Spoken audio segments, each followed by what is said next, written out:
Oke, perkenalkan nama saya Muhammad Rizky. Saya dari kelas TI 22B2. Di sini saya akan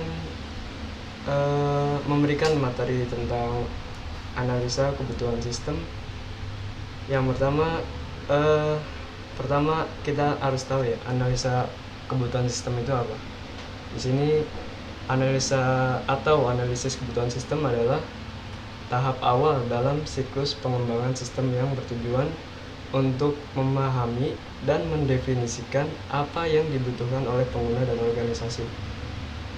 Terus, proses ini merupakan fondasi yang kritis untuk kesuksesan pengembangan sistem karena membantu dalam merinci tujuan dan fungsi sistem yang akan dibangun. Nah, di sini berarti pengembangan sistem ini tuh bertujuan untuk memahami dan mendefinisikan apa yang dibutuhkan oleh pengguna. Maksudnya itu kita tuh butuhnya apa gitu untuk mengembangkan sebuah sistem.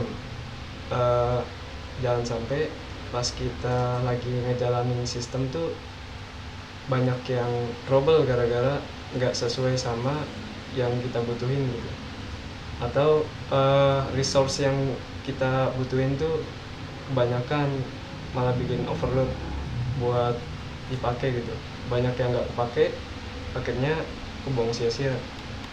Nah, selanjutnya di sini definisi dari analisa kebutuhan sistem ya. Analisa kebutuhan sistem adalah disiplin ilmu dan praktik untuk mengidentifikasi, menggali, dan mendokumentasikan kebutuhan yang harus dipenuhi oleh sebuah sistem.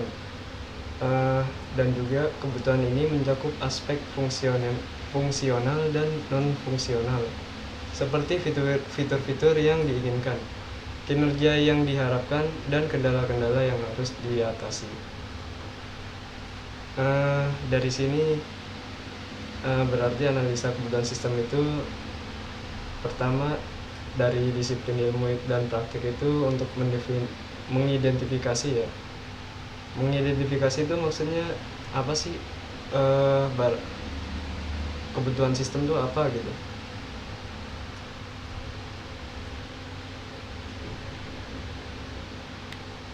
Lanjut, untuk peran analisis kebutuhan sistem itu pertama, analisis kebutuhan sistem dilakukan oleh seorang analisis kebutuhan sistem bertanggung jawab untuk berkomunikasi dengan stakeholder, memahami kebutuhan mereka, dan menerjemahkan kebutuhan tersebut ke dalam bentuk yang dapat diimplementasikan oleh tim pengembang.